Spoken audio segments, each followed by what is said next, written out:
നമസ്കാരം, chess battles മലയാളത്തിലേക്ക് സ്വാഗതം. വേൾഡ് ചാമ്പ്യൻഷിപ്പിലെ ആവേശകരമായ 11ാം റൗണ്ട് അവസാനിച്ചിരിക്കുകയാണ്. തുടർച്ചയായ 7 സമനിലകൾക്ക് ശേഷം സമനില അല്ലാത്ത ഒരു ഗെയിം സംഭവിച്ചു എന്നായിരുന്നു 11ാം റൗണ്ടിന്റെ ഏറ്റവും വലിയ പ്രത്യേകത.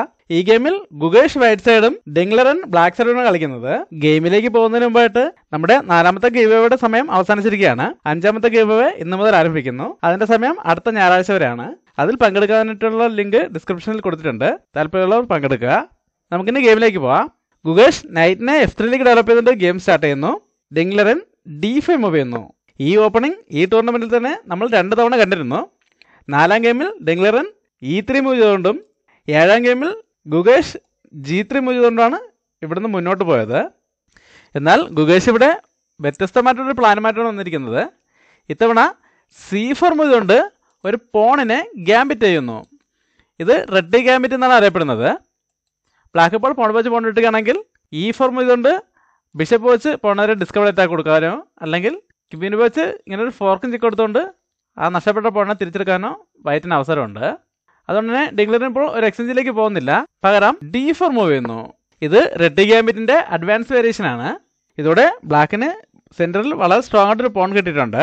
അതിനടുത്ത് ഒഴിവാക്കുന്നതിനായിട്ട് ഇപ്പോൾ തന്നെ E3 മൂവ് കൊണ്ട് ആ പോണിനെ അറ്റാക്ക് ചെയ്യുകയാണെങ്കിൽ ബ്ലാക്കിന് ഇപ്പോൾ പോണുകൾ തമ്മിൽ എക്സ്ചേഞ്ച് ചെയ്യേണ്ട ആവശ്യമില്ല. പകരം C5 ഇതുകൊണ്ട് ആ പോണിന് ഒരു സപ്പോർട്ട് കൊടുക്കാൻ കഴിയും.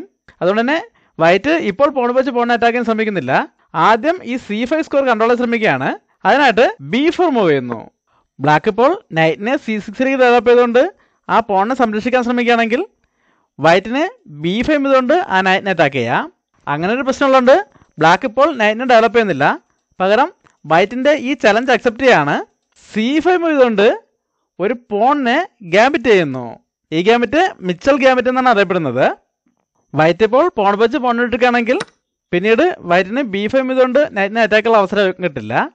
അതുകൊണ്ട് തന്നെ ബ്ലാക്കിന് ആദ്യം നൈറ്റിനെ C6 ഡെവലപ്പ് ചെയ്തുകൊണ്ട് പോണിനെ സംരക്ഷിക്കുന്നതോടൊപ്പം E5 സ്കോറിലേക്കും ഒരു കൺട്രോൾ കൊണ്ടുവരാം. അതിനുശേഷം വൈറ്റ് എന്തിനു മുഴുവനും ബ്ലാക്കിന് E5 ഇതുകൊണ്ട് ആ പോണിനെ സംരക്ഷിക്കുന്നതോടൊപ്പം C5 പോണിനെതിരെ ബിഷപ്പ് വെച്ച് ഡിസ്കവർ അറ്റാക്കും കൊടുക്കാം. അതാണ് ഈ മിച്ചൽ ഗ്യാമ്പിറ്റിന്റെ പ്രധാന ഉദ്ദേശം. ഏകദേശം 3 വർഷങ്ങൾക്ക് മുമ്പ് ഡിംഗ്ലറൻ ഇതേ ഗ്യാമ്പിറ്റ് മറ്റൊരു ഇന്ത്യൻ ഗ്രാൻഡ് മാസ്റ്ററായ അദിബൻ ഭാസ്കറിനെതിരെ ട്രൈ ചെയ്ത് വിജയിച്ചിരുന്നു. അതൊരു റാപ്പിഡ് ഗെയിം ആയിരുന്നു. അവിടെ അദിബൻ ആ ഗ്യാമ്പിറ്റ് അക്സെപ്റ്റ് ചെയ്തില്ല, പകരം E3 ആണ് മൂവ് ചെയ്തത്. ഇവിടെ ഗുകേഷും ഇത് അക്സെപ്റ്റ് ചെയ്യുന്നില്ല, പകരം സെയിം മൂവ് തന്നെയാണ് ചെയ്യുന്നത്. E3 മൂവ് ചെയ്തുകൊണ്ട് D4 പോണിനെ അറ്റാക്ക് ചെയ്യുന്നു. ഇപ്പോൾ B4 പോണിന് യാതൊരു സപ്പോർട്ട് ഇല്ലെങ്കിലും അതൊരു പോൺ സാക്രിഫൈസ് അല്ല. ബ്ലാക്ക് പോൺ വെച്ച് പോൺ എടുക്കുകയാണെങ്കിൽ വൈറ്റിന് പോൺ വെച്ച് ഈ D4 പോൺ എടുക്കാം. ആ പോണിന് നൈറ്റിന്റെ സപ്പോർട്ട് കിട്ടും. അല്ലാതെ ആദ്യം തന്നെ ഈ E3 പോൺ എടുക്കുകയാണെങ്കിൽ വൈറ്റിന് F പോൺ ഉപയോഗിച്ച് തിരിച്ചു വെട്ടാം. അതിനുശേഷം ഈ B4 പോൺ എടുത്താലും പ്രശ്നമില്ല. വൈറ്റിന് D4 ചെയ്തുകൊണ്ട് സെൻട്രലിലേക്കുള്ള പോൺ സ്ട്രക്ചർ വളരെ സ്ട്രോങ് ആക്കാം. ഇപ്പോൾ ബ്ലാക്കിന് ഒരു പോൺ കൂടുതലുണ്ടെങ്കിലും അതിന് പകരമായിട്ട് വൈറ്റിന് സെൻട്രൽ വളരെ സ്ട്രോങ് ആയിട്ട് 3 പോണുകൾ കിട്ടും. ഇനി A3 ഇതുകൊണ്ട് ആ പോണിനെ അറ്റാക്ക് ചെയ്യാനും ആ പോണിനെ അവിടെ നിന്ന് ഒഴിവാക്കാനും കഴിയും. നമുക്കിനി ഗെയിമിലേക്ക് വരാം. ഇതുവരെ രണ്ടുപേരും വളരെ വേഗത്തിലാണ് മൂവുകൾ ചെയ്തത്. എന്നാൽ ഡിംഗ്ലറിനെ ഇവിടെ വളരെയധികം ആലോചിച്ച ശേഷമാണ് അടുത്ത മൂവ് ചെയ്യുന്നത്. ഇപ്പോൾ ഈ പോണുകൾ തമ്മിൽ എക്സ്ചേഞ്ച് ചെയ്യാൻ ശ്രമിക്കുന്നില്ല, പകരം നൈറ്റിനെ F6ലേക്ക് ഡെവലപ്പ് ചെയ്യുന്നു. ഏകദേശം 40ഓളം മിനിറ്റാണ് അദ്ദേഹം ഈ ഒരു മൂവിന് വേണ്ടി ചിലവഴിച്ചത്. എന്നാൽ ഇവിടെ കൗതുകമായിട്ടുള്ളൊരു കാര്യം, ആദ്യമായിട്ടല്ല അദ്ദേഹം ഇങ്ങനൊരു പൊസിഷനിലേക്ക് എത്തുന്നത്. നേരത്തെ സൂചിപ്പിച്ച ആ റാപ്പിഡ് ഗെയിമിലും ഇതേ മൂവ് തന്നെയാണ് ചെയ്തിരുന്നത്. ആ ഗെയിമിൽ വെറും 1 സെക്കൻഡ് കൊണ്ടാണ് ഈ മൂവ് കണ്ടെത്തിയത്. എന്നാൽ അതേ മൂവിന് ഇവിടെ 40 മിനിറ്റോളം എടുത്തു എന്നതുകൊണ്ടാണ് ആ ഗെയിമിൻ്റെ കാര്യം കൂടെ ഇവിടെ സൂചിപ്പിച്ചത്.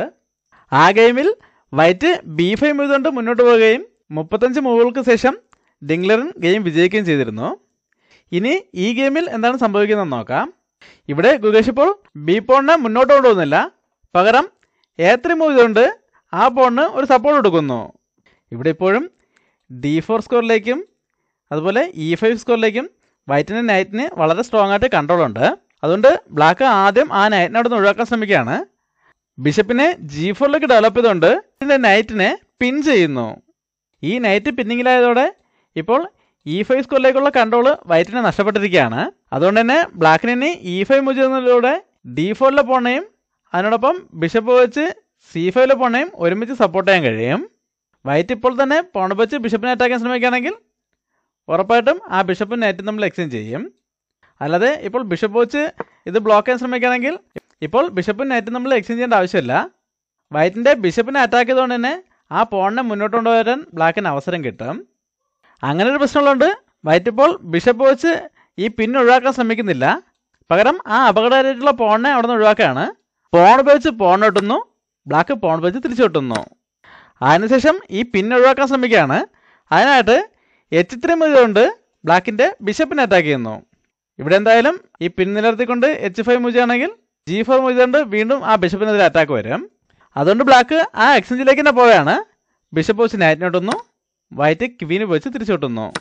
ഇപ്പോൾ ക്വീൻ വെച്ച് B7 പോണിന് ഒരു അറ്റാക്ക് ഉണ്ട്.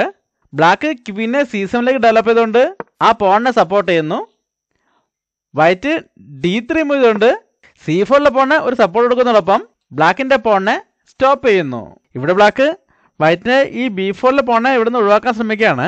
അതിനായിട്ട് A5 മൂവ് ചെയ്തുകൊണ്ട് ഒരു പോൺ എക്സ്ചേഞ്ച് ഓഫർ ചെയ്യുന്നു. എന്നാൽ ഗുഗേഷ് ഇപ്പോൾ അത് അക്സെപ്റ്റ് ചെയ്യുന്നില്ല. B5 മൂവ് ചെയ്തുകൊണ്ട് അത് ഡിക്ലൈൻ ചെയ്യുന്നു. ഇതോടെ ബ്ലാക്കിൻ്റെ നൈറ്റിനെ ഡെവലപ്പ് ചെയ്യാൻ കഴിയുന്ന ഈ 2 സ്ക്വയറുകൾ വൈറ്റിൻ്റെ പോണിൻ്റെ കൺട്രോളായിട്ടുണ്ട്.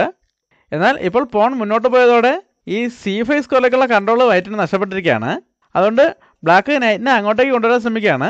അതിനായിട്ട് ആദ്യം നൈറ്റിനെ D7 ഡെവലപ്പ് ചെയ്യുന്നു, വൈറ്റ് G3 മൂവ് ചെയ്യുന്നു. ഇനി ബിഷപ്പിനെ കൂടെ G2 കൊണ്ടുവന്ന് ഈ ഡയഗണലിലേക്ക് ഒരു കൺട്രോൾ കൊണ്ടുവരുന്നതോടൊപ്പം ഇവിടെ കാസ്റ്റിനുള്ള സൗകര്യം ഉണ്ടാക്കുകയാണ് വൈറ്റിൻ്റെ ഉദ്ദേശം. അതെന്തായാലും ബ്ലാക്കിൻ്റെ പ്ലാനിങ്ങിന് യാതൊരു തടസ്സവുമില്ല. ബ്ലാക്ക് പ്ലാൻ ചെയ്തതുപോലെ തന്നെ മുന്നോട്ട് പോയാണ്. നൈറ്റിനെ C5 കൊണ്ടുവരുന്നു. ഇപ്പോൾ B7 പോണിന് ഒരു സപ്പോർട്ട് കിട്ടുന്നുണ്ട്. അതിനോടൊപ്പം ഇങ്ങനൊരു ഫോർക്കിനും സാധ്യതയുണ്ട്. ഇങ്ങനെ ഒരു ഫോർക്കിനുള്ള സാധ്യത ഉണ്ടായിരുന്നിട്ടും അത് തടയാനായിട്ട് വൈറ്റ് ഒന്നും ചെയ്തില്ല. പകരം വേഗത്തിൽ കാസ്റ്റിങ്ങിന് ശ്രമിക്കുകയാണ്. അതിനായിട്ട് ബിഷപ്പിനെ G2 ഡെവലപ്പ് ചെയ്യുന്നു. എന്നാൽ ബ്ലാക്കും ഇപ്പോൾ ഇങ്ങനെ ഒരു ഫോർക്കിലേക്ക് പോകുന്നില്ല. പകരം ക്വീനെതിരെ ഒരു അറ്റാക്ക് കൊണ്ടുവരാൻ ശ്രമിക്കുകയാണ്. നൈറ്റിനെ D7 കൊണ്ടുവരുന്നു. ഇവിടെ ഇപ്പോൾ ഇങ്ങനെ ഫോർക്കിലേക്ക് പോയാൽ എന്താണ് പ്രശ്നം എന്ന് നോക്കാം. ഇവിടെ ഇപ്പോൾ നൈറ്റിനെ B3 കൊണ്ടുവന്ന് റൂക്കിനെയും ബിഷപ്പിനെയും ഫോർക്ക് ചെയ്യുകയാണെങ്കിൽ ബ്ലാക്കിന് നൈറ്റ് ഉപയോഗിച്ച് ഈ B7 കൊണ്ടുവരുന്ന കൺട്രോൾ നഷ്ടപ്പെടും. അതുകൊണ്ട് തന്നെ വൈറ്റിന് ക്വീൻ ഉപയോഗിച്ച് ആ പോൺ എടുത്തുകൊണ്ട് ഒരു ക്വീൻ എക്സ്ചേഞ്ചിന് ഫോഴ്സ് ചെയ്യാം. ഇവിടെ ഇപ്പോൾ ഒരു റൂക്ക് നഷ്ടപ്പെടും എന്നുള്ളതുകൊണ്ട് തന്നെ ആ എക്സ്ചേഞ്ച് ഓഫർ അക്സെപ്റ്റ് ചെയ്യേണ്ടി വരും. ഈ സമയത്ത് ബിഷപ്പ് വെച്ച് ക്വീനിനെ എടുത്തുകൊണ്ട് ആ റൂക്കിനെ വീണ്ടും അറ്റാക്ക് ചെയ്യാം. ബ്ലാക്കിന് ഇപ്പോൾ റൂക്കിനെ അറ്റാക്കിൽ നിന്ന് മാറ്റാൻ ഒരുപാട് ഓപ്ഷൻസ് ഉണ്ട്. റൂക്കിനെ B8 കൊണ്ടുവന്ന് ആ ബിഷപ്പിനെ തിരിച്ചറ്റാക്ക് ചെയ്യുകയാണെങ്കിൽ ആദ്യം ബിഷപ്പിനെ C6 കൊണ്ടുവന്ന് ഇങ്ങനെ ഒരു ചെക്ക് കൊടുക്കാം. ഇപ്പോൾ ഒന്നുകിൽ കിങ്ങിനെ മാറ്റേണ്ടി വരും, അല്ലെങ്കിൽ ഈ നൈറ്റ് വെച്ച് ബ്ലോക്ക് ചെയ്യേണ്ടി വരും. എന്തിനു ചെയ്താലും ബ്ലാക്കിൻ്റെ ഈ റൂക്കിനെ അറ്റാക്ക് ചെയ്തുകൊണ്ട് തന്നെ വൈറ്റിന് ഈ ബിഷപ്പിനെ അറ്റാക്കിൽ നിന്ന് മാറ്റാൻ കഴിയും. ബ്ലാക്ക് ഇപ്പോൾ നൈറ്റ് വെച്ച് റൂക്കിനെ എടുക്കൊണ്ട് ഒരു റൂക്ക് എക്സ്ചേഞ്ചിലേക്ക് തന്നെ പോവുകയാണെങ്കിൽ വൈറ്റിൻ്റെ ഈ പാസ്ഡ് പോൺ വളരെ സ്ട്രോങ് ആയിട്ട് മാറും. അല്ലാതെ ആദ്യം കണ്ട പൊസിഷനിൽ ബിഷപ്പ് വെച്ച് ക്വീൻ ഇട്ടുകൊണ്ട് ആ റൂക്കിനെതിരെ അറ്റാക്ക് വരുമ്പോൾ റൂക്കിനെ B8 കൊണ്ടുവരുന്നതിന് പകരം A7 കൊണ്ടുവന്നാണ് ആ ബിഷപ്പിനെ അറ്റാക്ക് ചെയ്യുന്നതെങ്കിലും വൈറ്റിന് ബിഷപ്പിനെ C6 കൊണ്ടുവന്ന് ചെക്ക് കൊടുക്കാം.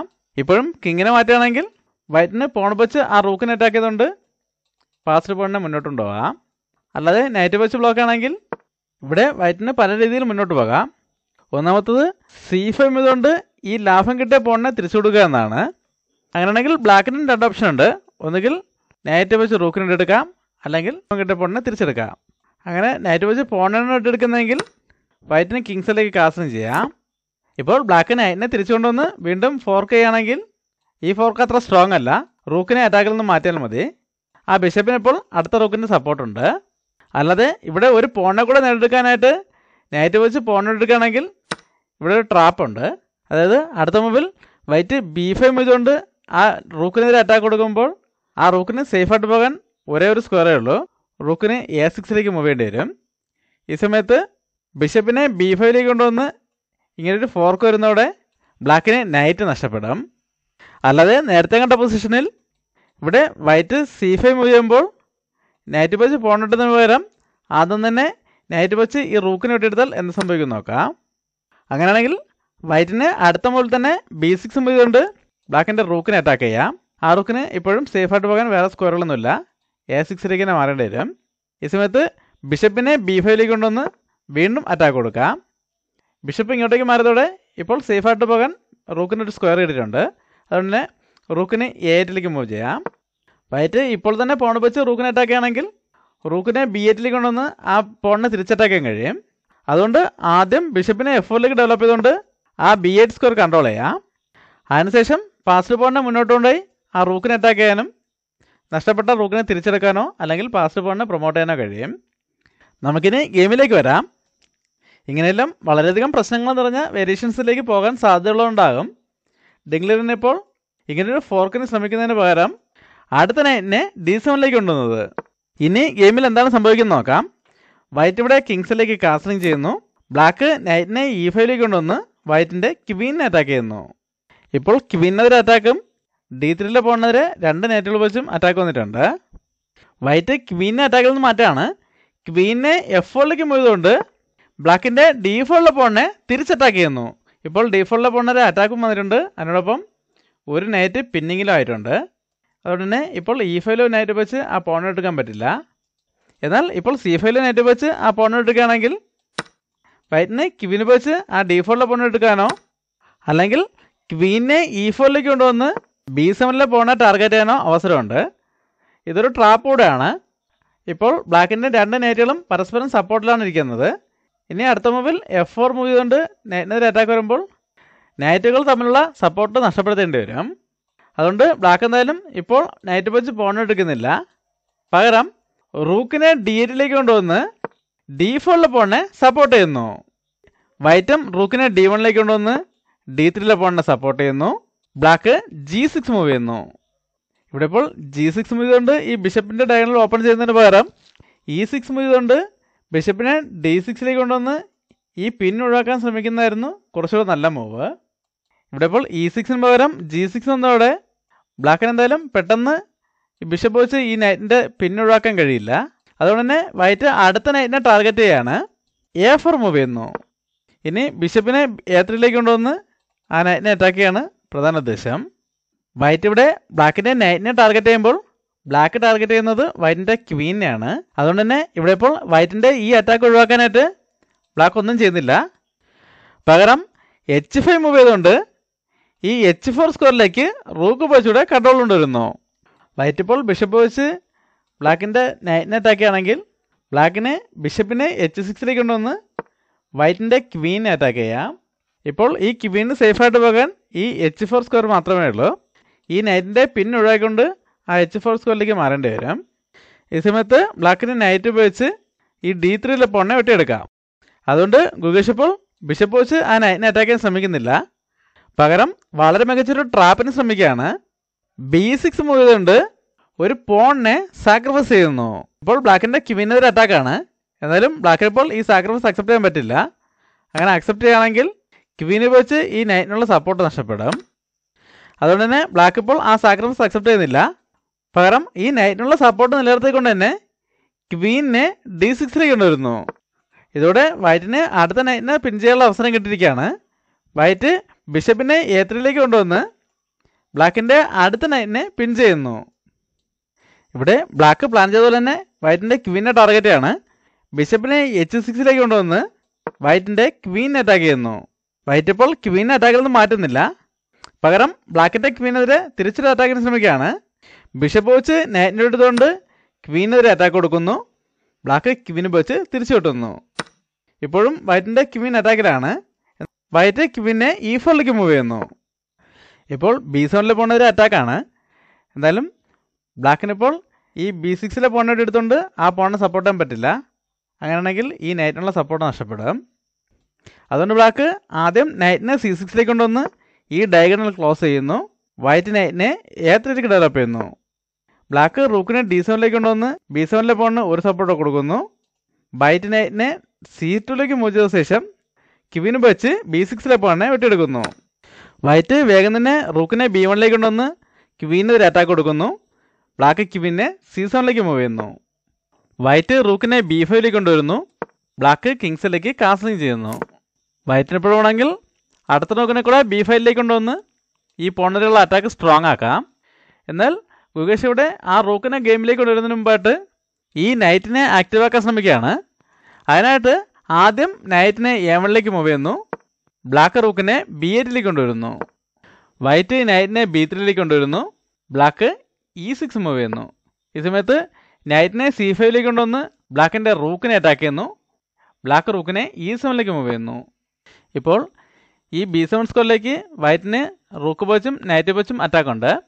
വൈറ്റ് അടുത്ത റൂക്കിനെ കൂടെ B5 കൊണ്ടുവരികയാണ്. റൂക്കിനെ B1 കൊണ്ടുവരുന്നു. ബ്ലാക്ക് പൊന്നോട് നിന്ന് ഒഴിവാക്കുന്നതിനായിട്ട് B6 മൂവ് ചെയ്യുകയാണെങ്കിൽ നൈറ്റ് A6 വന്ന് ഇങ്ങനൊരു ഫോർക്ക് വരാൻ സാധ്യതയുണ്ട്. അങ്ങനെ ഒരു ഫോർക്കിൽ നിന്നും ഒഴിവാക്കുന്നതിന് വേണ്ടിയാവും ബ്ലാക്ക് ഇവിടെ ആദ്യം തന്നെ ക്വീനെ അവിടെ നിന്ന് മാറ്റാണ്. ക്വീനെ C8 മൂവ് ചെയ്യുന്നു. ഇത് ബ്ലാക്കിൻ്റെ ഭാഗത്തുനിന്ന് സംഭവിച്ച വളരെ വലിയൊരു മിസ്റ്റേക്കാണ്. ബ്ലാക്കിൻ്റെ ആ ഒരു മിസ്റ്റേക്ക് വളരെ വേഗം മനസ്സിലായിക്കൊണ്ടാണ് ഗുഗേഷ് അടുത്ത മൂവ് ചെയ്യുന്നത്. ഗുഗേഷിൻ്റെ ആ ഒരു മൂവ് വന്നതോടെ ബ്ലാക്ക് തോൽവി സമ്മതിക്കുകയായിരുന്നു. ഈ വീഡിയോ ഒന്ന് പോസ്റ്റ് ചെയ്ത ശേഷം ഗുഗേഷിൻ്റെ അടുത്ത മൂവ് എന്താണെന്ന് കണ്ടുപിടിക്കാൻ ശ്രമിക്കുക. എല്ലാവരും കണ്ടുപിടിച്ചാണെന്ന് പ്രതീക്ഷിക്കുന്നു. ഗുഗേഷ് ഇവിടെ ഒരു സാക്രിഫൈസാണ് ചെയ്യുന്നത്. ക്വീനെ വെച്ച് നൈറ്റിനെ എടുത്തുകൊണ്ട് ആ ക്വീനെ സാക്രിഫൈസ് ചെയ്യുന്നു. ശരിക്കും ഇതൊരു സാക്രിഫൈസ് അല്ല. ഇവിടെ വൈറ്റ് ഒരു നൈറ്റിനെ പൂർണ്ണമായും നേടിയെടുത്തു എന്ന് വേണം പറയാൻ. അതായത് ഇവിടെ ഇപ്പോൾ ബ്ലാക്കിന് ഒരു നൈറ്റ് നഷ്ടപ്പെട്ടിരിക്കുകയാണ്. ഇപ്പോൾ പോൺ വെച്ച് ഈ ക്വീനെ എടുക്കുകയാണെങ്കിൽ റൂക്ക് വെച്ച് റൂക്കിനെ ഇട്ടുകൊണ്ട് ക്വീനെതിരെ അറ്റാക്ക് കൊടുക്കാം. ആ ക്വീൻ പിന്നിങ്ങിലായത് കാരണം ക്വീനെ എങ്ങോട്ടെങ്കിലും മാറ്റാൻ പറ്റില്ല. അപ്പോൾ എന്തായാലും തിരിച്ചു വിട്ടേണ്ടി വരും. ആ സമയത്ത് റൂക്ക് വെച്ച് തിരിച്ചു വിട്ടുന്നതോടെ വൈറ്റിന് ഒരു നൈറ്റ് ലാഭം കിട്ടും. ഇവിടെ ഇപ്പോൾ പോൺ വെച്ച് ഇട്ടുന്നതിന് പകരം ക്വീന് വെച്ച് ക്വീൻ ഇട്ടാലും ഏകദേശം അതിനാണ് അവസ്ഥ. വൈറ്റിന് ബിഷപ്പ് വെച്ച് തിരിച്ചു വിട്ടാം. ഈ സമയത്ത് പോൺ വെച്ച് തിരിച്ചു വിട്ടാണെങ്കിൽ റൂക്ക് വെച്ച് റൂക്കിനോട് എടുക്കുമ്പോൾ ഒരു റൂക്ക് ലാഭം കിട്ടും. എങ്ങനെ നോക്കിയാലും ഒരു പീസ് പൂർണ്ണമായും നഷ്ടപ്പെടും എന്നുറപ്പായതുകൊണ്ടാണ് ഡെംഗ്ലറിൻ തോൽവി സമ്മതിച്ചത്. ഇതോടെ 11 ഗെയിമുകൾ അവസാനിക്കുമ്പോൾ ഗുഗേഷിന് 6 പോയിൻറ്റും ഡെംഗ്ലറിന് 5 പോയിൻറ്റുമാണ് ഉള്ളത്. ഇനിയുള്ള 3 ഗെയിമുകളിൽ നിന്നും 1.5 പോയിൻറ്റുകൾ മാത്രം നേടിയാൽ ഗുഗേഷിന് പുതിയ ലോക ചാമ്പ്യനാകാം. അതായത് ലോക കിരീടം ഇന്ത്യയിലേക്ക് എത്താൻ 3 സമനിലകൾ കൂടെ മാത്രം മതി. ഇതുവരെ ഉണ്ടായ സമനിലകളെല്ലാം ബോറിംഗായി തോന്നിയെങ്കിലും ഇനി ഉണ്ടാകാൻ പോകുന്ന ഓരോ സമനിലയും നമുക്ക് ഇരട്ടി ആവേശമായിരിക്കും തരുന്നത്. നമ്മുടെ 5ാമത്തെ ഗീവ് അവേയിൽ പങ്കെടുക്കാൻ താല്പര്യമുള്ളവർ ഡിസ്ക്രിപ്ഷനിലുള്ള ലിങ്കിൽ ക്ലിക്ക് ചെയ്ത് 5 സ്റ്റാർ റേറ്റിംഗ് കൊടുത്ത ശേഷം അതിൻ്റെ സ്ക്രീൻഷോട്ട് ഡിസ്ക്രിപ്ഷനിലുള്ള വാട്സപ്പ് നമ്പറിലേക്ക് തന്നെ അയച്ചു കൊടുക്കുക. അടുത്തൊരു വീഡിയോ വീണ്ടും കാണാം. നന്ദി, നമസ്കാരം.